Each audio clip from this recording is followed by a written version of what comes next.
Hey, Hotep, hey, this is Michael Imhotep, founder of the African History Network, host of the African History Network show.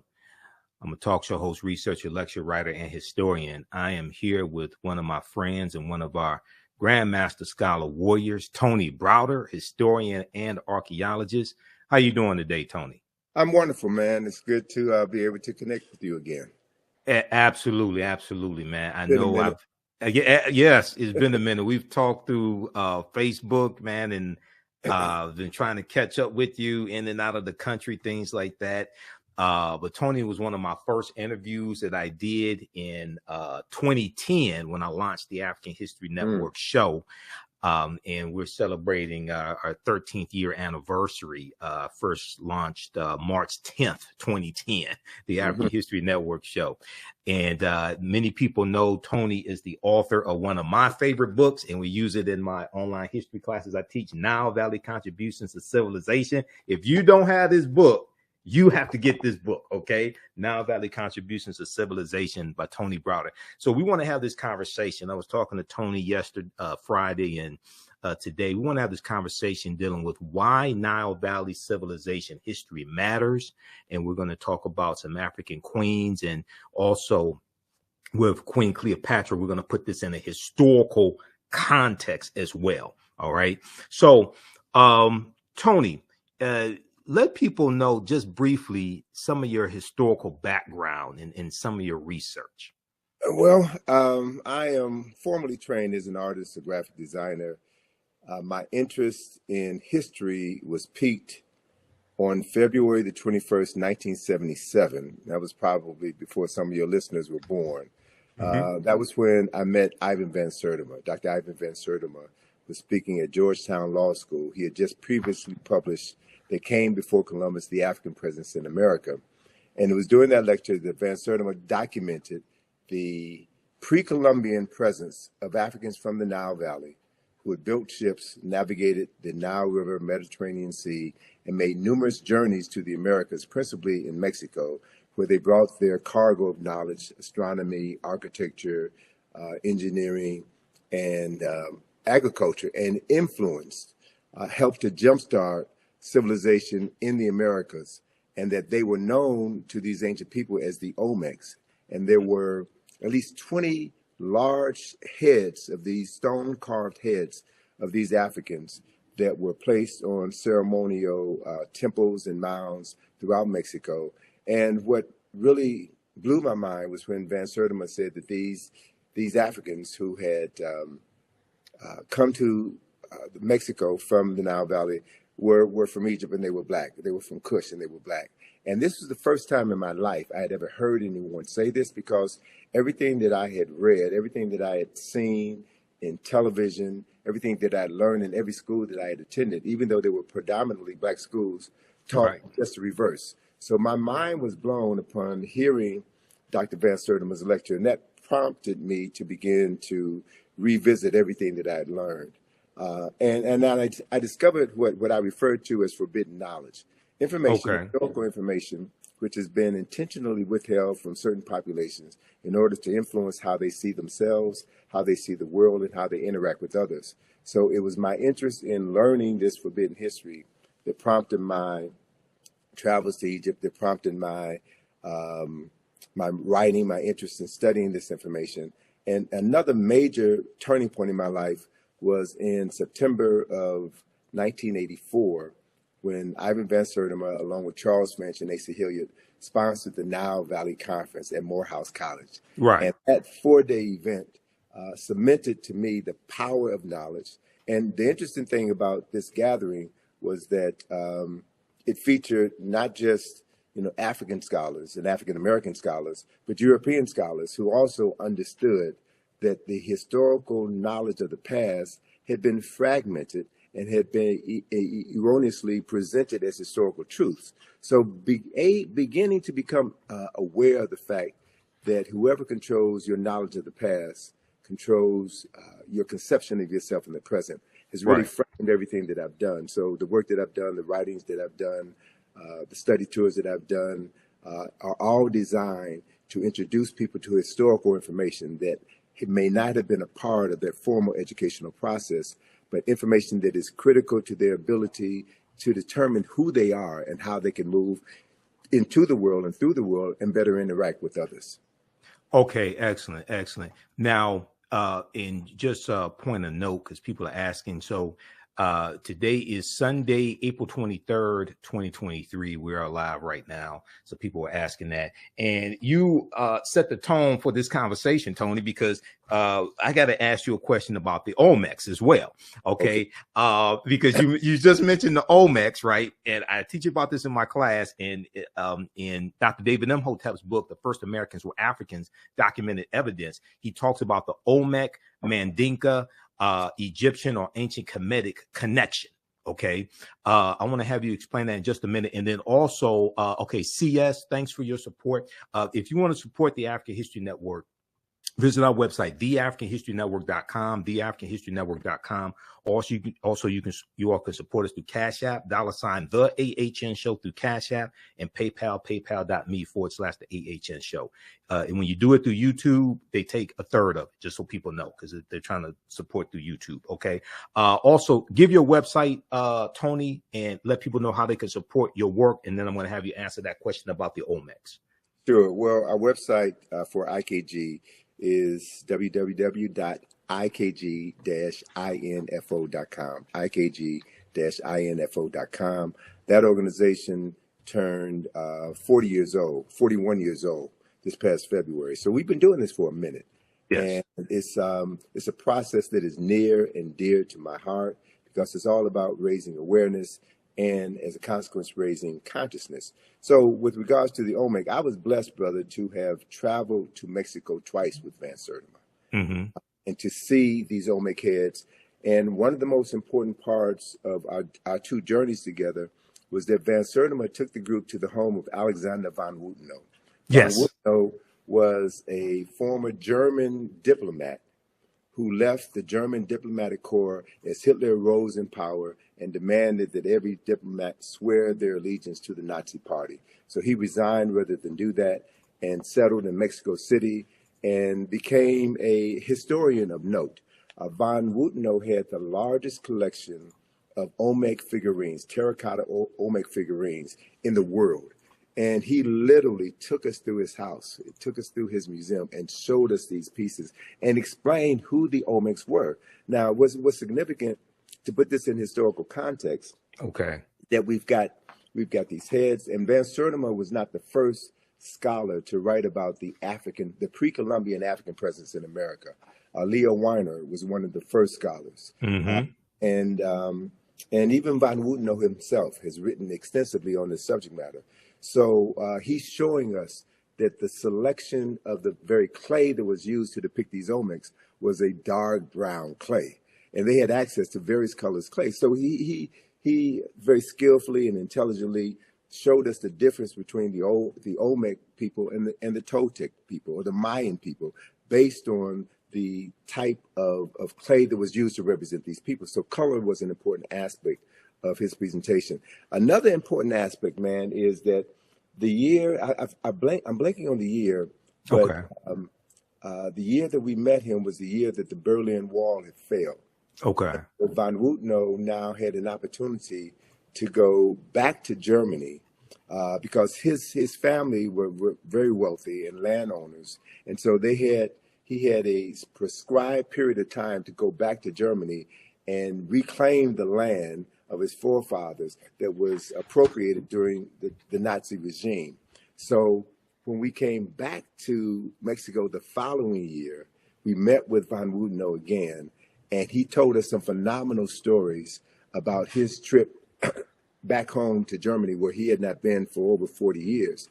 And his colleagues, some of his colleagues who were Egyptologists, and shared with us that they had evidence of additional Kushite kings, specifically of the 25th dynasty, who are not a part of the historical record, right? So to be able to be in the presence of people who have access to firsthand documentation and can see beyond the veil and add more depth and clarity to a history that has been marginalized was significant to me, was critically important to me. And to be able to travel with Van Sertima, a highly respected scholar, who was instrumental in transforming the lives of hundreds of thousands of people throughout the United States and around the world, was also critically important to me.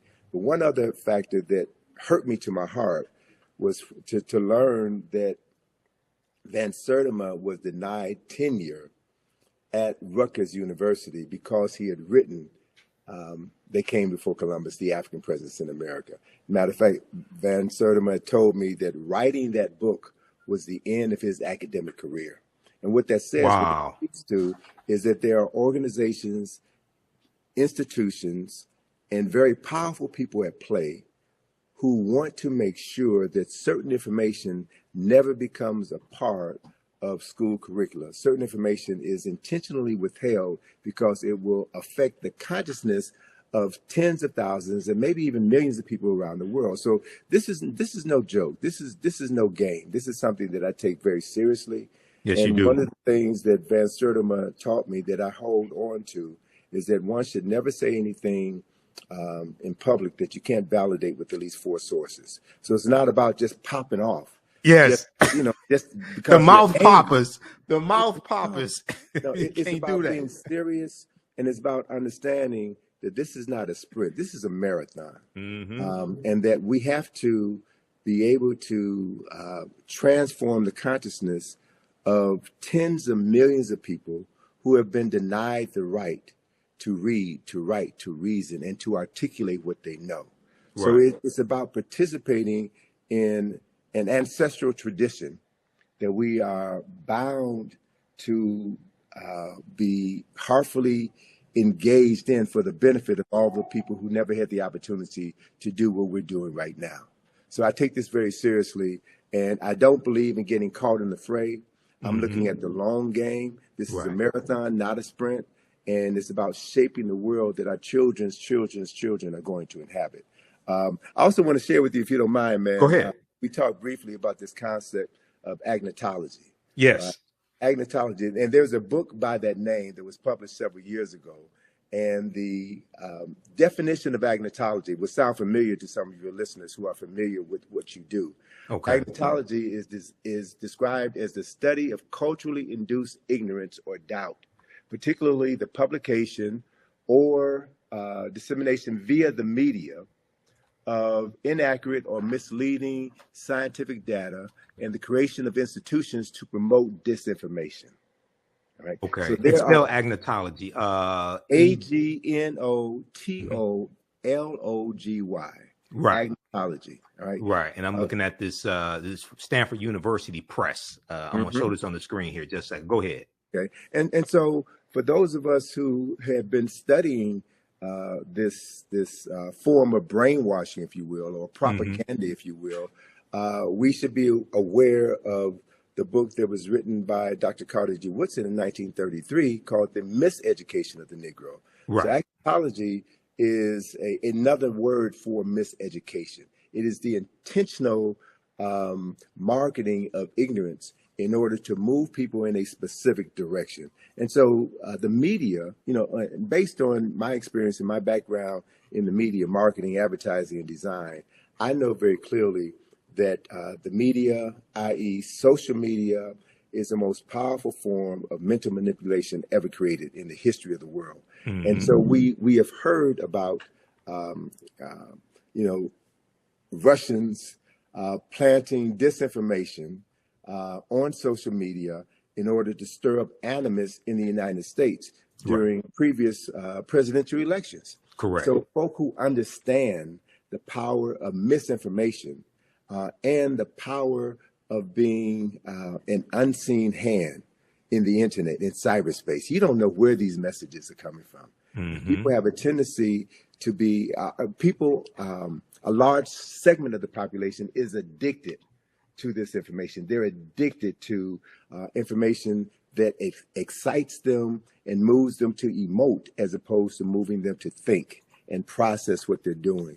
And so it's so critically important at this particular point in time in history, Michael, that we understand how we're being manipulated by information, and how critical it is that as we move through the next presidential election cycle, right, and what happens after that, how we will continue to be manipulated. Emotional buttons will be pushed. And as they're pushed, people will think less. They'll talk more and think less, and engage in activities that will be detrimental to the well-being of society as a whole. So it's important to choose our arguments carefully and to have your talking points down pat, and to know that those talking points are grounded in history, not mythology, not anger, not racism, but documented facts that can be substantiated. So when two people have a discussion, you bring your facts. And anyone who is a serious student of history knows that nobody knows everything. Correct. That as more information is being uncovered, it changes our perception of what we thought we knew. So it's very difficult to win an argument when you're talking with a fool. It's very difficult to win an argument when you're talking with someone who already has their mind made up. There's a saying, my mind is already made up, so don't confuse me with the truth. Mm-hmm. So we've seen here in this country, brother, within the last 7 years, how misinformation and disinformation have divided this country to the point where we may literally be standing on the verge of a civil war, right?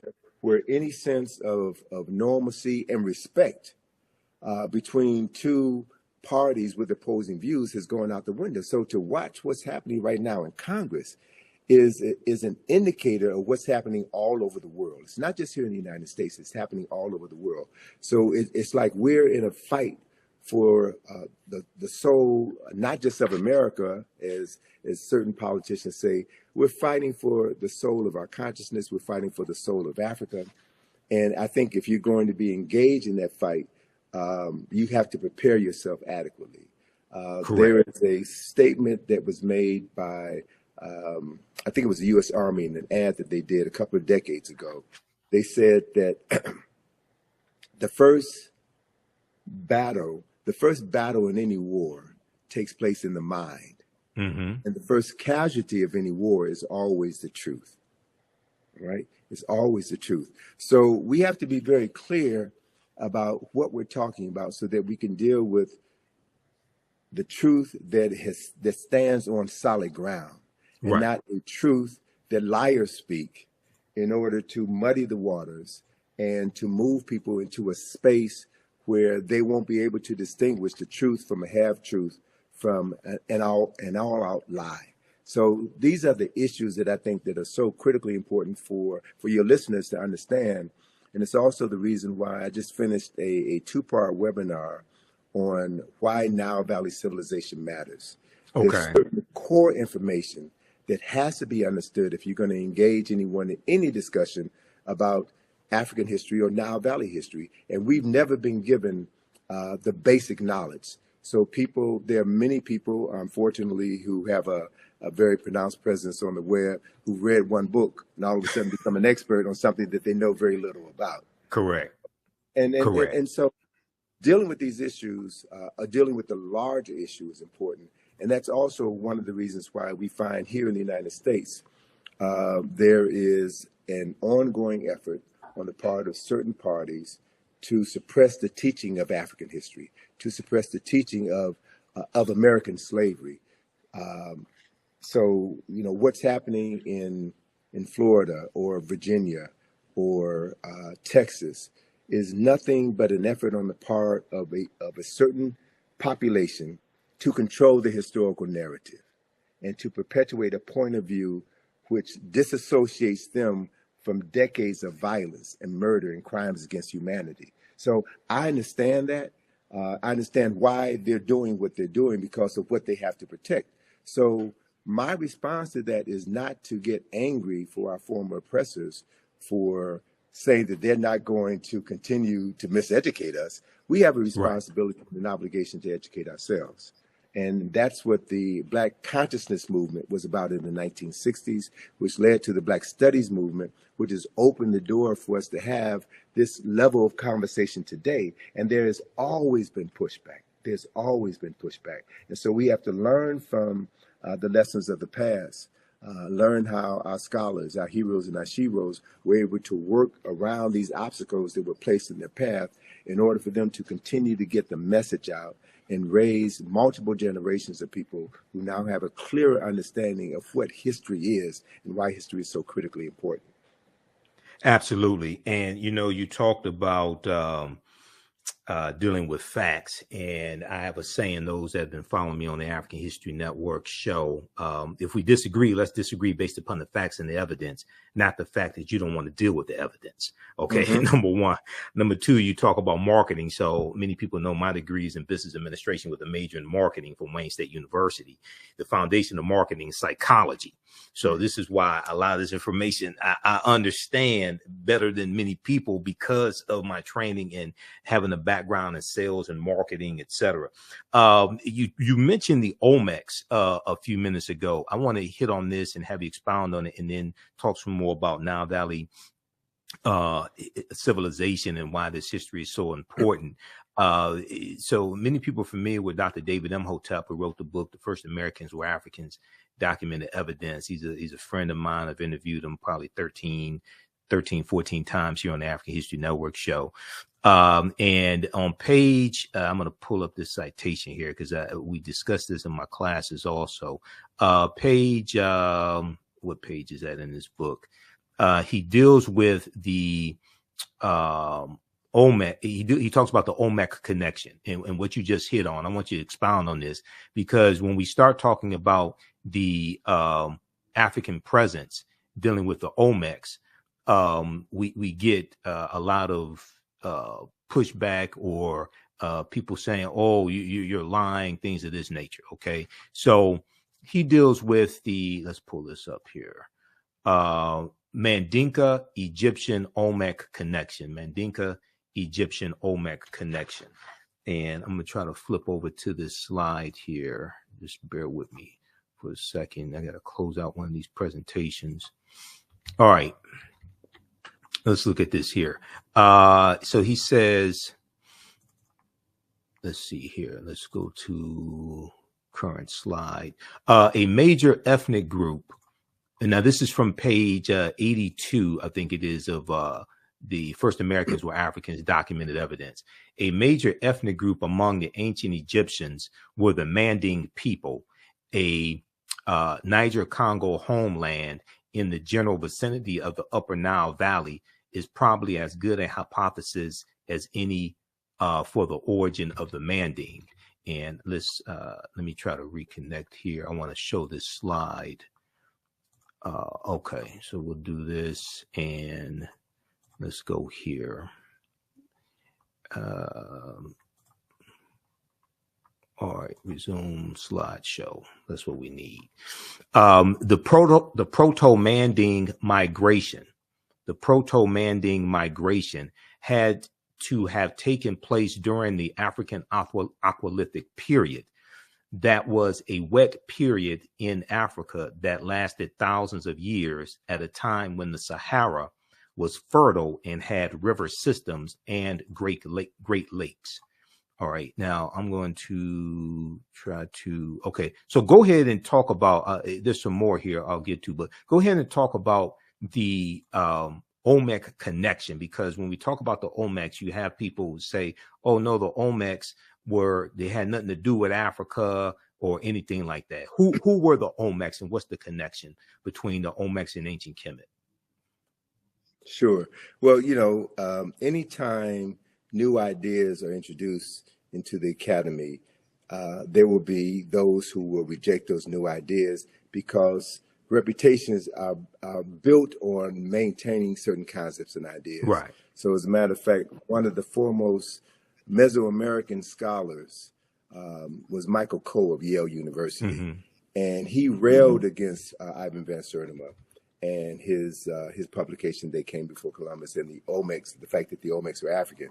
It was Michael Coe who said, and there you go. I was going to ask you if you had any images of an Olmec head. This is perfect. Yeah. It was Michael Coe who stated, and this is someone with a PhD in Mesoamerican history, who taught at Yale University. Michael Coe said that the reason why these Olmec statues had broad noses and thick lips is because the people who carved those statues didn't have the tools to make thin noses. I've heard that. Thin lips.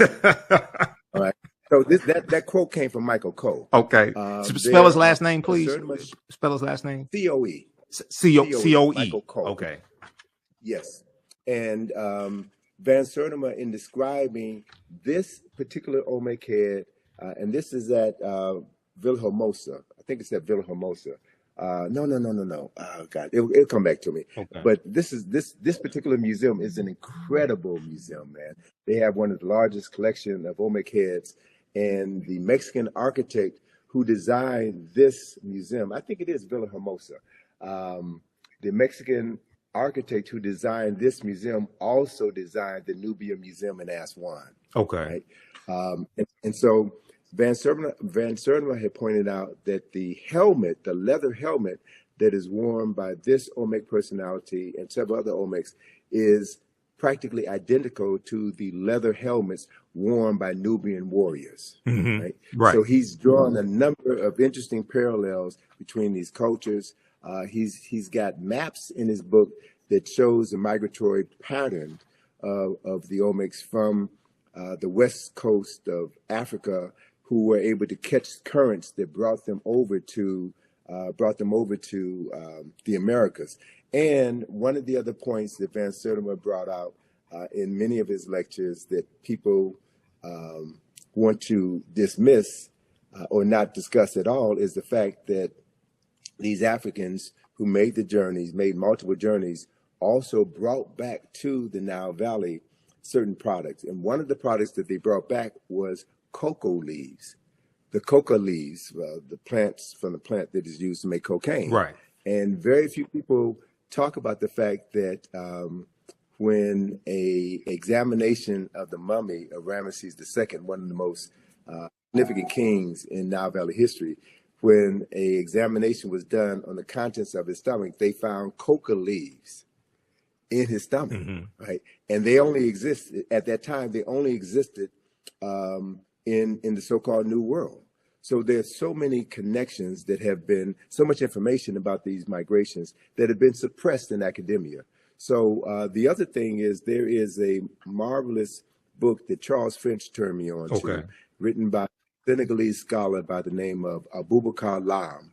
That book is entitled Paths from the Nile. And this book documents multiple migrations from the Nile River Valley into the Niger River Valley. So David Imhotep had talked about before the desertification of the Sahara, this region of northern Africa was grassland, and you had multiple river systems that ran from east to west. And so if we begin to explore this intercontinental migration of African people from the east to the west, from the Nile Valley to the Niger River Valley, we'll begin to find that there's tons and tons of history that is waiting to be rewritten, the artifacts that are waiting to be unearthed that will add to the story of African people and the migration of African people. And the only way that that story could be told intelligently is if more people of African ancestry get interested in the subject matter and do the primary research. Right. So, you know, I hope that what I have done throughout my career has served as a model to encourage others to get involved in traveling to Africa and doing the research, documenting what you found, and helping to bring this information out of the darkness into the light. Absolutely. And, you know, you talk about primary research. Professor Manu Pim, who's a friend of mine as well, he talks about primary research as well. Dr. Leonard Jeffries, Professor James Small, those are two of my teachers, Professor Kabahaya Wata Kamene, Dr. David Imhotep, they talk about the need for primary research. Okay, so this section here, this is from page 82 of The First Americans Were Africans, Documented Evidence. And as I said, Dr. David Imhotep deals with the Mandinka Egyptian Olmec connection, or the Manding. He said the Nile flowed west across the Sahara and emptied into the Atlantic Ocean during very ancient times. This would have enabled East Africans direct access to the Atlantic Ocean. The longer route would be to sail to the Nile River north to the Mediterranean Sea and then head west to the Atlantic Ocean.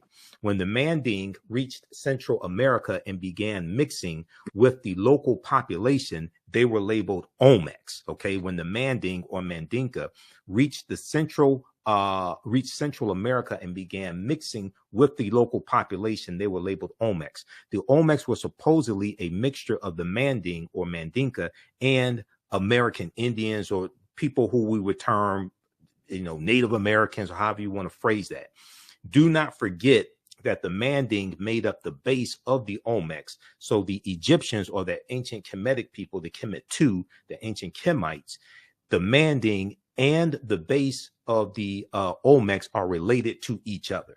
So just briefly talk about that, because there's so much, there's so many attempts when we talk about the Olmecs, and we're not saying that the Olmecs did not have any Native American ancestry or anything like this. We're not trying to take away somebody else's history. We're trying to correct history.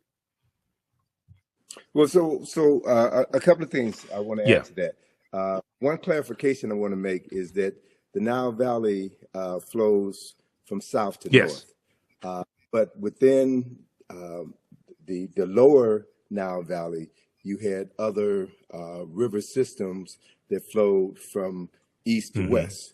So I just want to clarify one thing. So it wasn't the Nile Valley that flowed from east to west. It flows from south to north. The tributaries that flowed off of the Nile, or fed into the Nile. So what that implies, a couple of things. Those of us who have studied Nile Valley civilization, the Nile River is the longest river in the world, 4,120 miles approximately. It begins in the highlands to the south. There are two primary sources for the Nile River: Lake Nyanza in Uganda, now known as Lake Victoria, because when Europeans discover Africans, they rename things that Africans had. But that's the source of the White Nile. And then you have the Blue Nile, which comes out of Lake Tana. The Blue Nile is the primary source for 90% of the water that flows from Khartoum north into the Mediterranean Sea through Kush and through Kemet. By the time the waters from the White Nile reach Khartoum, where the two rivers join together, 90% of the water from the White Nile has evaporated. So it's not only the water from Ethiopia, but the silt in the water from Ethiopia that made the Nile Valley, the lower Nile Valley, the most fertile land on earth. So Dr. John Henry Clark refers to the Nile Valley as the world's longest and oldest cultural highway. So we know the people, products, resources, in addition to the water, flow from south to north. So when you look at the development of Nile Valley civilization, you'll find that the primary science, the primary mythology, if you will, of Nile Valley civilization came out of the south, came out of the upper Nile Valley. And I'll share this with you, and then I'll go on to finish answering your question. So the primary mythology of Kemet and Kush is associated with Asar, Aset, and Heru, who we know better by their Greek names, Osiris, Isis, and Horus. They're the foundational mythology of Kemet.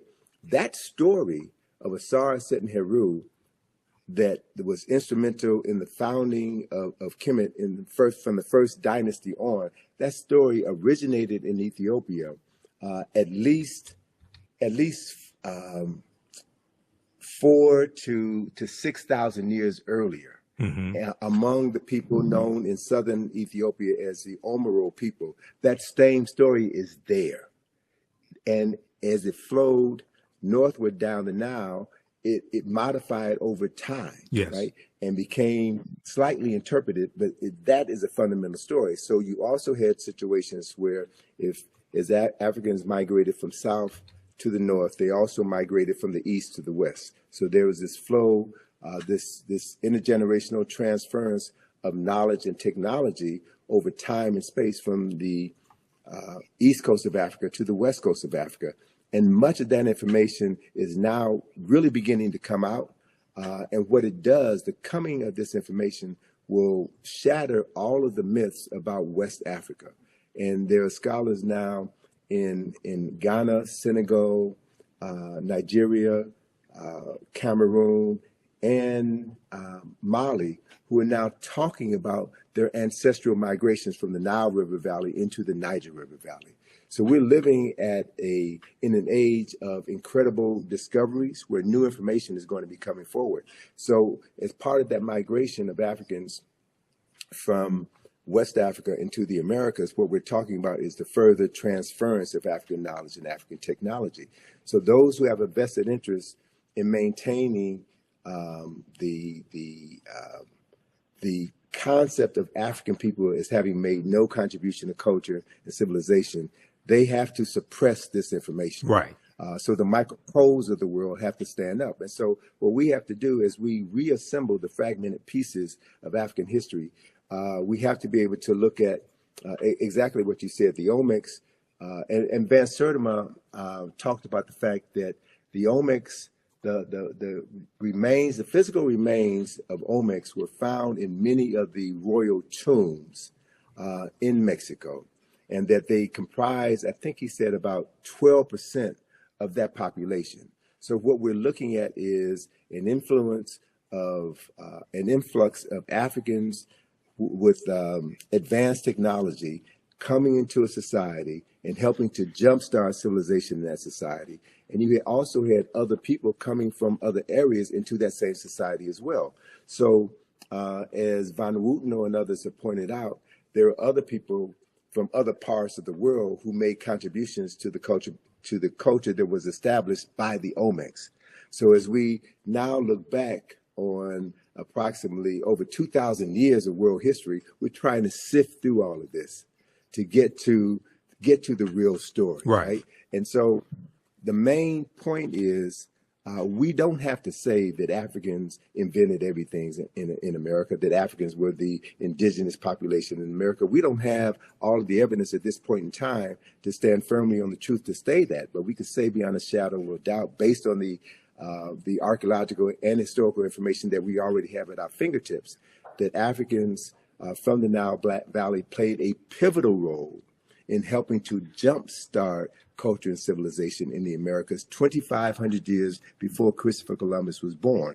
That's a fact. And so again, I'm not about just talking smack just to be talking smack. We talk facts. We talk facts based on the documented evidence that we have, and we also understand that not everybody is willing to accept the truth. And so we teach the truth. We teach what we know to those who are ready to receive it. And we have to assume responsibility for doing that and not leave it to our former oppressor to teach our children, our most precious resource, teach our children information that will transform their consciousness. And with that transformation of consciousness, with them seeing themselves as people with a long documented history, as people with lives that matter, they will do what every culturally conscious person does, and that is tap into their ancestral memory.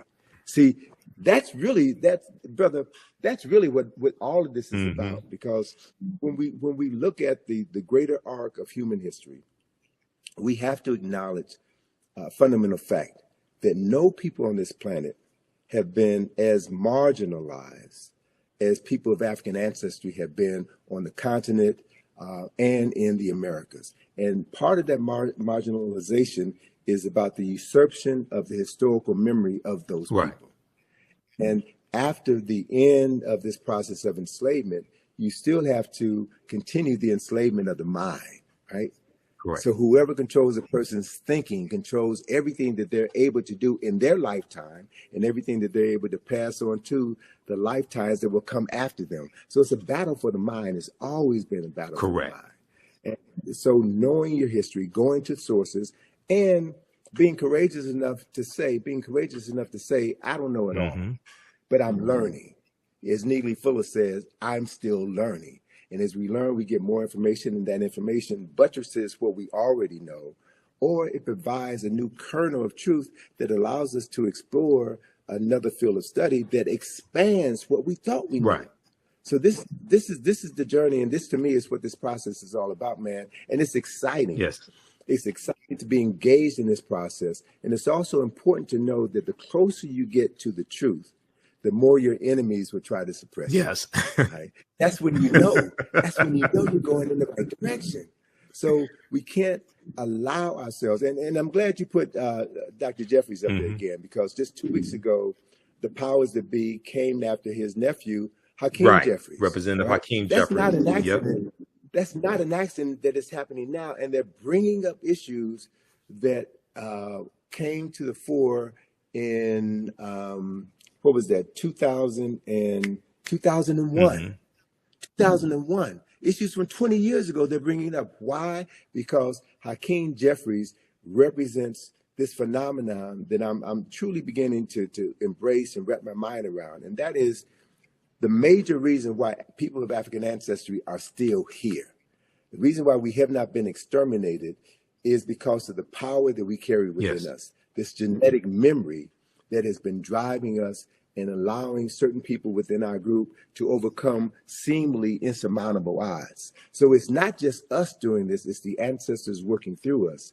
And it's the acknowledgement of the ancestors, which has always been our greatest power, our greatest resource. So whatever others can do to make you feel that to be African is to be ignorant, to be African is to be shameful. Deny your African ancestry means that you deny your ancestors, which means you cut yourself off from your only salvation, right? So there, and unfortunately, brother, there are many of us, many of our people who deny that they're African. Correct.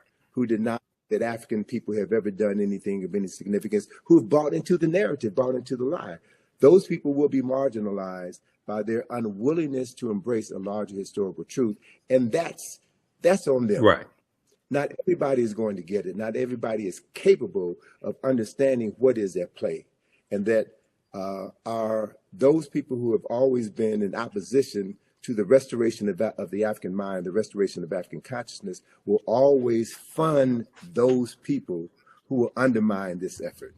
That has always been the case. That's part of what COINTELPRO is counterintelligence program, yes. Yes, and also the use of government infiltrators to undermine organizations that were working on behalf of the advancement of African people. The Black Panther Party was infiltrated by these people. Anyone who saw Judas and the Black Messiah, right, saw that. And that story hit home to me because I'm from the west side of Chicago. Okay. You know, I know about Fred Hampton and Mark Clark. I was a freshman in college when Fred Hampton and Mark Clark were murdered. Went to school with a young lady who was in the house the night of the murder. So to have her give her description of what happened, and then to read in the newspaper, the Chicago Sun-Times, or to watch on the news, Mayor Daley, Edward Hammerhand, and other government officials give their version of the story, that's when the covers came off for me. That's when I began to realize that the media lies, the politician lies, that people have a vested interest in perpetuating a false narrative in order to maintain their power and suppress any effort on the part of African people to free their minds. So these issues are critical, man. And we cannot, you know, we cannot have a short-term memory when we're dealing with long-term issues. Look at what happened in the 60s. Look at the rise of the Black Power movement, the Black Consciousness movement, and the things that the government did to shut that down. The introduction of drugs into our community. Again, I'm from the west side of Chicago, so I can tell you specifically what happened when cocaine was allowed to come into the community unabated. What the film, and this is again the power of the media, what the film Superfly did to destroy conscious Black folk on the west side of Chicago. Right, the original Superfly with Ron O'Neal, the original Superfly. Yes, exactly. Yeah, exactly. So I was in Chicago, man, when that film came out, and I saw how cocaine. When the blaxploitation movies, and very quickly, and I know we only have a few minutes left here because I know you got to run. A couple of things I want to hit on that, but very quickly because people are asking. Also, if you want to support the African History Network, you could do so Cash App, $ the AHN show through Cash App or through PayPal, paypal.me/the AHN show. We have the links on our website, theafricanhistorynetwork.com, theafricanhistorynetwork.com. I put the links there because some people have set up fake African History Network Cash App accounts and they've been stealing money from us. Okay. So we have the actual links there. You can click on it.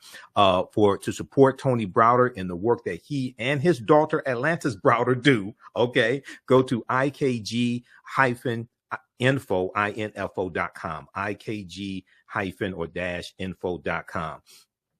You mentioned Superfly, and I want to talk about that for just a quick minute, and then have you connect Nile Valley civilization and history to Queen Cleopatra, put it in a historical correct context. Okay, we're not going to let that dominate the conversation. Nathan McCall, the author Nathan McCall, he had a book out in the 1990s called Makes Me Want to Holler. African-American man, Makes Me Want to Holler.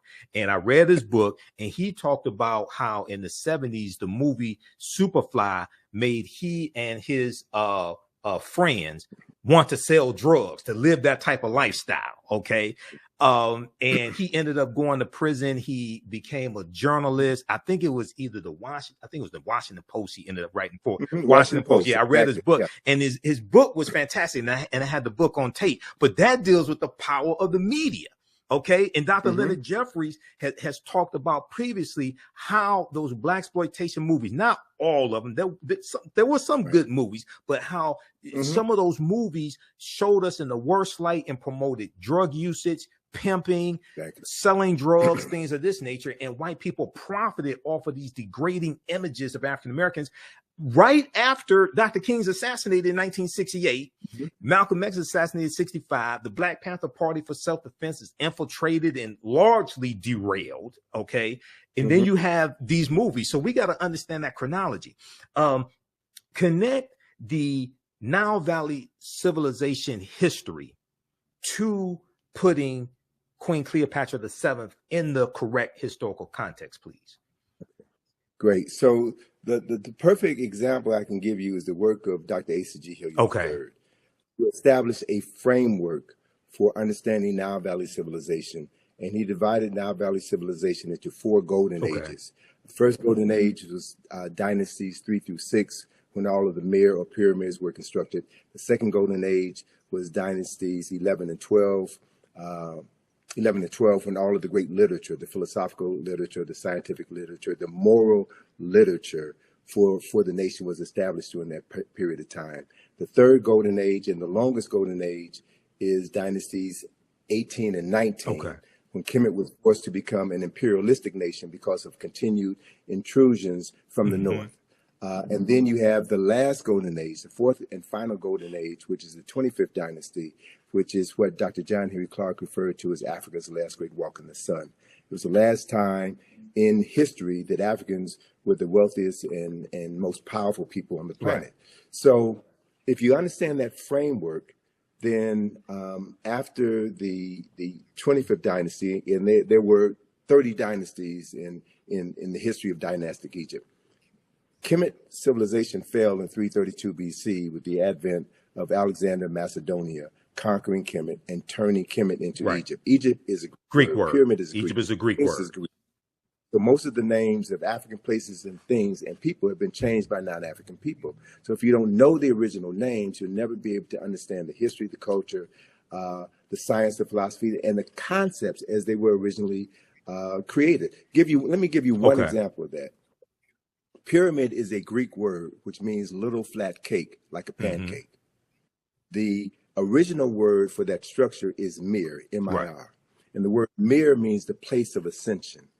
So mir, there are no bodies buried in any pyramids of mir in the entire Nile Valley. None, zero. So anytime anybody tells you that the pyramids were tombs, that is a lie, whether it's an intentional lie or unintentional lie based on ignorance. Mir were always built over tombs. The tombs were underground. So the word mir means the place of ascension. The place of ascension. And the purpose of a mir was to facilitate the ascension of the soul buried underneath it into heaven, where that soul would be reborn. and they were very specific about where in heaven a soul would go to be reborn. So the first text which documented this journey of the soul into the afterlife was carved in the burial chamber of a tomb known as the Pyramid of Unas, right? So it's in his burial chamber where you find the oldest written religious documents in the world were inscribed on the walls of this particular tomb. That talks about the soul, that talks about the process for the salvation of the soul, that talks about the judgment of the soul, and the place where souls go to be reborn. So the framework for Western religions can be found in the Nile Valley. So it's important to reclaim the names. It's important to understand chronology and history. So in that context, yes, Alexander Macedonia conquered Kemet in 332 BC. And the word Egypt derived from the name Ha-Ka-Ptah, which is the temple of the spirit of Ptah in the city of Mennefer, which was later renamed Memphis by the Greeks. And so that word Ha-Ka-Ptah became Aegyptus, which was Latinized and became Egypt. Yes. That's how that word devolved, not evolved, it devolved because it lost its essence through the evolution of the word. And so, once Alexander conquered Kemet, and he became so enamored by the 3,000 years of historical knowledge that he had inherited by virtue of conquest. And so he no longer referred to himself as Alexander, son of Philip of Macedonia. He called himself Alexander, son of Ammon, son of Amen, the unseen presence of God Almighty, which is a upper Nile Valley concept, right?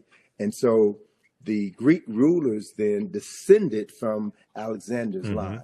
And Cleopatra is the last of these Greek rulers. So Cleopatra, for all intents and purposes, Cleopatra was not African. She was not Kemetic in the literal sense of the word. And so my thing is, don't get caught up in Cleopatra.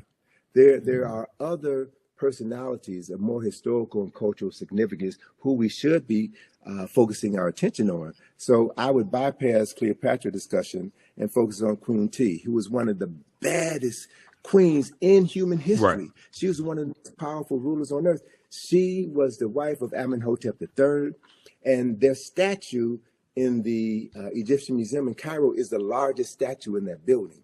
And anyone who looks upon that statue could see the nationality or the race, if you will, of who these two African people were. And it's very clear that we understand the chronology. Queen Tiye was the wife of Amenhotep III. The son was Amenhotep IV, who changed his name to Akhenaten. And Akhenaten's son was the person that we call King Tut. So if you understand the history, understand the chronology, you can focus your attention on subject matters that are more worthy of discussion than Cleopatra. Not to dismiss her summarily, but Cleopatra is about as significant as Meghan Markle. I'm just saying. Right. Context is everything. Context is everything. So look at, and there, thank you for that image of Queen Tiye. Now, that's a very small image of Queen Tiye. And what I would also suggest those of your listeners who live in New York, go to the Metropolitan Museum, the Met Museum, and you'll see an image of Queen Tiye in the Met Museum. But that image of Queen Tiye has half of her face destroyed. And there was an article that was written in the 1970s that was an attack against African-centered scholars. And Asa Hillier brought this knowledge to our attention. The people from the New York Times had interviewed him as part of this same debate that folk are having right now about Cleopatra and African history. And Asa Hillier showed this image of Queen Tiye. And this image of Queen Tiye, I love it so much because it reminds me so much of my dear friend, Dr. Francis Cress Wellison, with the afro, the stern look, and a woman who was clearly in control of herself and her destiny. So Asa referenced that face of Queen Tiye in the Metropolitan Museum with half the face knocked off. So they had an opportunity, the New York Times had an opportunity to tell the truth, but they chose not to. And so these are the games that we're playing with, and we have to, be very careful about who we get our information from. We should read everything, but read everything with a critical eye. so that you can discern when someone is being deceptive. You can discern when you're being immersed into aspects of the truth, so that you can ground yourself on the truth and not be led astray by arguments or false narratives that are designed to neutralize your strength, your power, and to waste time. Yes. We really don't have any time to waste. Yeah, absolutely. And speaking of time, I know you have to run, so I want you to let people know about, you told me Egypt on the Potomac tour is going to start back up. Give people the website, and then family watching. As soon as we finish with Tony, I'll let you know about my online history classes I teach on Saturdays and Sundays, because we have a class today at 3 p.m. Eastern Standard Time. Go ahead, Tony. So through our company, IKG, we have been presenting this information for over 40 years. We've done numerous publications. We have numerous activities. One of our most significant activities is our Egypt on the Potomac field trip, which is something that I created in 1986. So Egypt on the Potomac is designed to show people the Egyptian presence, the Kemetic presence in Washington, D.C. Right. And I've done research. We've been doing this for well over 30 years, and no one has ever challenged me based on the information that we put forward to show that America's founding fathers chose examples from the Nile Valley, from Kush and Kemet, in order to establish the foundation for what has become the capital of the wealthiest, most powerful nation in human history. So that activity has been curtailed for the past 3 years because of COVID. But beginning on May the 6th, we will have our regular 3-hour bus field trip of Washington, D.C., where we will take you through various locations throughout the city, and explain the architectural, the symbolic, and the mythological elements of Nile Valley civilization, which have literally been hidden in plain sight. We connect the dots, and we empower people with the ability to see their history and use that history to transform their consciousness. So anyone can go to our website, ikg-info.com. We also have another project that we're going to be unveiling at the Thurgood Marshall Center, where we're based in D.C. It's the John Henry Clark Enhanced History Project. This project, we have 400 square feet of wall space, where we're going to be using information inspired by the work of John Henry Clark to tell the story of people who have been written out of the respectable commentary of human history. And this project is my response to certain historical shortcomings in the National Museum of African American History and Culture, which is a phenomenal structure.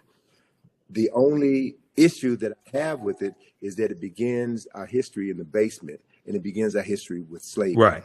It doesn't talk about who we were prior to our enslavement. Exactly. So the cornerstone of the John Henry Clark Enhanced History Project is a 25-foot long mural, which illustrates 8,000 years of African excellence and success, an undeniable 8,000 years of African excellence and success, which was undermined by the Ma'afa, the European and Arab enslavement of African people. But we have come through the Ma'afa. We have survived. Yes. And through the work that you're doing, through the work that others are doing, we are doing our best to bring forbidden knowledge into the community that needs the knowledge the most, so that they can transform their consciousness and create a world that is worthy of their children and their children's children's inheriting, based on accessing ancestral knowledge and recreating the genius that we were born with. So that's the process, man. And let me just, in closing, let me just share that my good colleague, Charles French, has a new book coming out next month. It's 10,000 years of Nile Valley history. Okay. 10,000 years of Nile Valley history. So I'm really pleased to see that there's more scholars, more sisters and brothers who are doing the work and documenting a history that has been suppressed for so long. And all we have to do is read and study and create spaces within our home. Every home should have a library. Correct. Right? The parents in those homes should spend time reading with their children and having intelligent discussions about how to articulate that history. Everybody pays taxes, and our tax dollars are being used in schools to miseducate many children, black, brown, white, children in the classroom. Right. So we have an obligation as taxpayers to see to it that certain information is accessible in the classroom. And if it's not going to be taught in the classroom, we need to demand of our churches, our fraternities, our sororities, our barbershops and beauty shops to turn those spaces into spaces where we can teach our children and their parents and elders in the community who they are. Correct. So we can transform our consciousness. And I'll close on this point. You know, I'm kind of peeved that folk are spending too much time talking about Cleopatra. And I need to hear folk talk about what's wrong with Megan Thee Stallion. What's wrong with Cardi Hey, B? brother, they don't want to have that Because- conversation. Oh, let me just say quickly, and I'll let you go ahead and finish. Dude, the information I put out about the song WAP from Cardi B and Megan Thee Stallion. Now, here's the thing. When we do a systems analysis, I went through and broke this whole thing down. And I said they would never have a top white female artist put out sexually explicit lyrics like that, because they understand that whatever's disseminated becomes imitated. And they have too much respect for white women. But here's the thing. The majority of my criticism of WAP and the whole thing in the video wasn't towards Cardi B and Megan Thee Stallion, even though I would say they get 10%. The majority of the criticism I had was for Atlantic Records, a white corporation, financing this, because they would not do that for a white woman. And the baseline says there's some whores in this house and repeats that phrase about 79 times.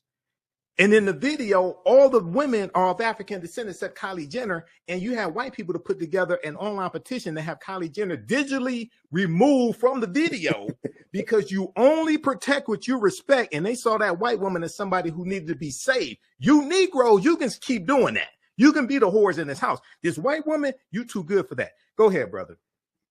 All right. So I mean, but and that's a valid point, and it speaks to exactly the point that I want to make. People who love themselves and love their women and love their children do not allow their image to be Exactly. The other important issue is I travel around the world, brother.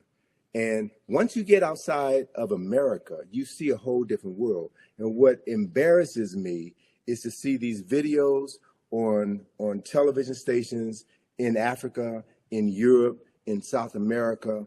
And I would say this. In all fairness, all right, if you want to show black women behaving this way, then let's see some white women behaving that way. Let's see some Jewish. Let's level the playing field. But it's only us because it's about disparaging us, and it's about maintaining this ideology of Afrophobia, this fear of black folk, this disrespect for black folk. And so we have to accept responsibility for that. So I'm not going to let Megan Thee Stallion and Cardi B off the hook. I'm not going to let them off the hook because they are rewarded for that.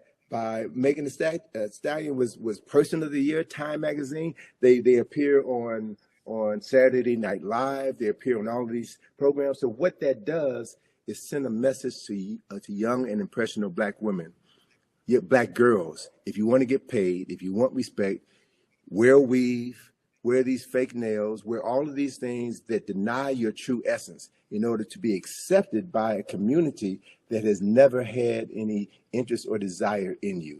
And so these are conversations that need to be had. Many of these conversations, I think, should be had behind closed doors and not on the internet, because you never know who's listening.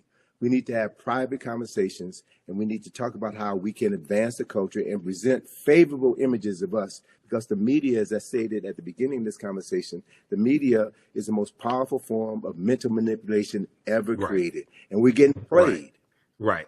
We're getting played. So, I always encourage people to take responsibility for yourself, to think before you speak, and to think about the long-term implications of everything you do. So emotion is all right, but emotion needs to be balanced with intelligence. It needs to be balanced with the ability to articulate what you think and to associate with people who are doing the same thing. The reality is, what I've learned over my 71 years of life here on planet Earth is that this information is not for everybody. You're not going to get everybody. It ain't about everybody.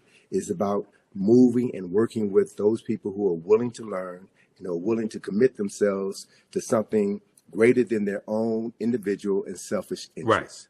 It's about building for future generations. So that process is happening, brothers. I'm encountering more younger sisters and brothers. When I say younger, I mean folk in their 20s, 30s, and 40s who are finally getting it, who are thirsty, who want this information. These are the people that we need to be focusing on.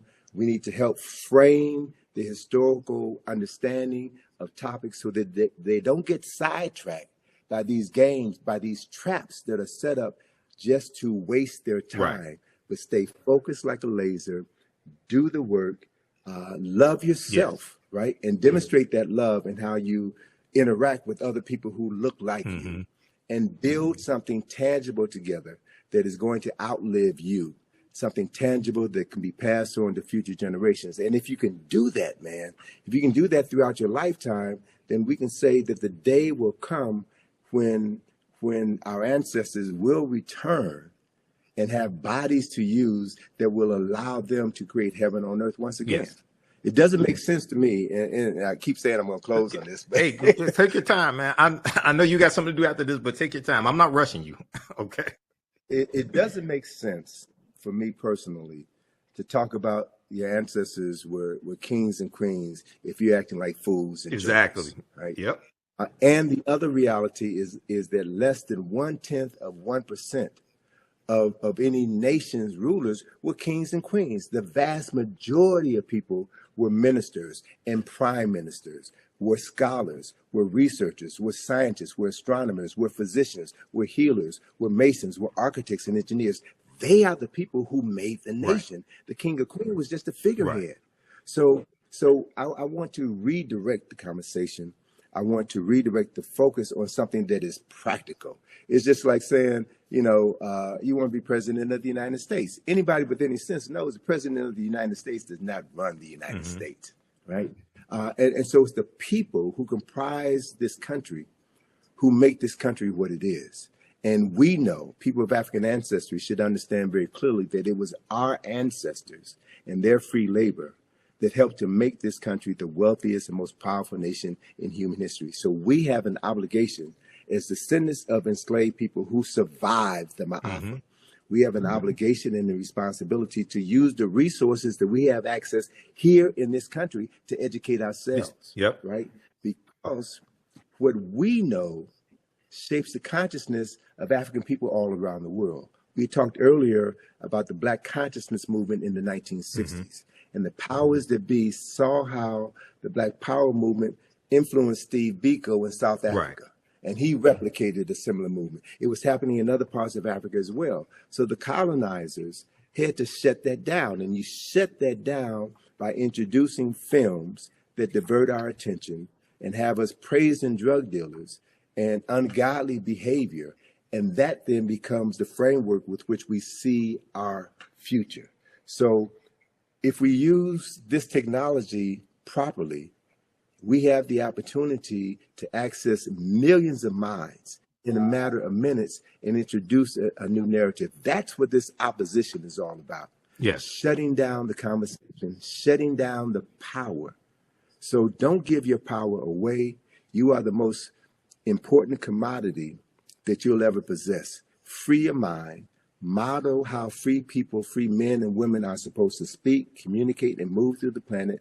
Work with other people of like minds so that you can build something that will last for eternity. And as we do that, we will make our ancestors proud. And we then will be the vehicles through which they would do their best work. Why? Because they did it in the past, and we have the capacity to replicate it right now. That's what this whole journey is all about. Absolutely. And up on the screen, I have the famous quote by Bantu Stephen Biko: "The most potent weapon in the hands of the oppressor is the mind of the oppressed." So we have to take our minds back. This is what Dr. Carter G. Woodson was telling us in his work, not just in the Miseducation of the Negro in 1933, but the work he did with Association for the Study of African American Life and History, ASALH, which he co-founded September 9th, 1915. So, all right, excellent. We got to bring you back, Tony. I know you got to run. We have to bring you back. And everybody, those slides I was showing, those are all slides from the online classes that I teach. We use 2 of your books, Egypt on the Potomac and Nile Valley Contributions to Civilization, in my classes as well. I introduce a lot of people to you, Tony. I read this book back in 1994. I just got this new copy last year from Brother Haki Ahmed Shakur. But my original copies from 1994, the pages were falling out. I had to get a new copy, man. But that book I read from the Browder file first. Then in 94 at Wayne, when I was at Wayne State University, I read Nile Valley Contributions to Civilization. It blew my mind, man. I haven't been right since. Okay, it corrected my mind. Right. You have been it corrected my mind, man, but it blew me away, brother. So you got to write. This is volume 1, man. You got to write volume 2. You got about 20 volumes in you, man.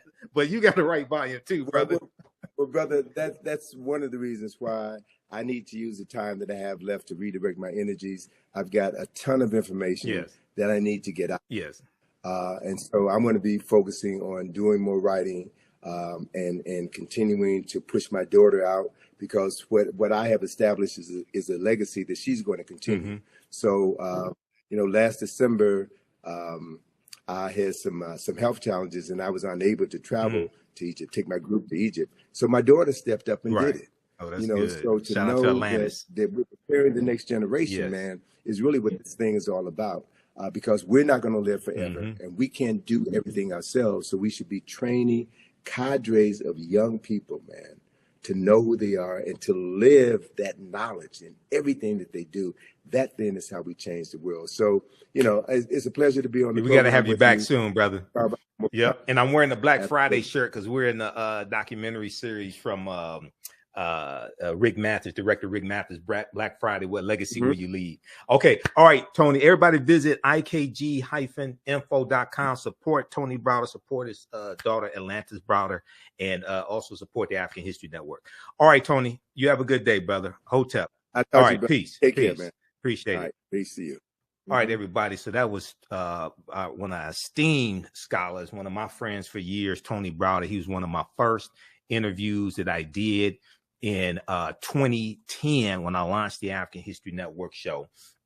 Hotep, everybody. This is Michael Imhotep, founder of the African History Network, host of the African History Network show. It is Saturday, June 1st, 2024. And we are live, and I wanted to come on for a few minutes and invite you to join me at our online school for our multi-week online history course that I teach called Ancient Kemet, the Moors, and the Ma'afa, Understanding the Transatlantic Slave Trade, what they didn't teach you in school. We have another class session that we have starting today in a few minutes. And we deal with thousands of years of history and what leads up to the transatlantic slave trade taking place. I do a PowerPoint presentation. We have book references, articles, video clips, and we deal with thousands of years of history. And we look at chronologically what leads to the transatlantic slave trade taking place and what's the impact of it. Okay, there are 15 different books that we reference, 200 slides, over 200 slides that I put together. Some of the things we look at are the impact of Juneteenth and how a lot of Americans don't understand Juneteenth and the significance of it, but also the fact that slavery didn't end on June 19th, 1865. And I've done extensive presentations on that. I'll be speaking at some Juneteenth presentations here in the Detroit area. We talk about ancient Africa and who Imhotep was. We deal with things like the 1619 Project and what the 1619 Project gets wrong about the African presence in America, because Africans were here in the land we call the United States of America, going back at least 51,700 years ago. These were the Khoisan, and we did not first come to this country conquered and shackled in chains, conquered by Europeans. That's misinformation. Yes, 1619 did happen, but before 1619, there was 1526 in the South Carolina, Georgia area. And that was an attempt by the Spanish to set up a settlement. That attempt failed, but there were about 100 Africans that were taken into that area, and we're going to overthrow our oppressors. Okay. Now, this is 93 years before 1619, Jamestown, Virginia, but this is not talked about a lot. Okay. But there's a good article from the Washington Post. Before 1619, there was 1526. the mystery of the first enslaved Africans in what became the United States. But even before this, even though this history right here is important,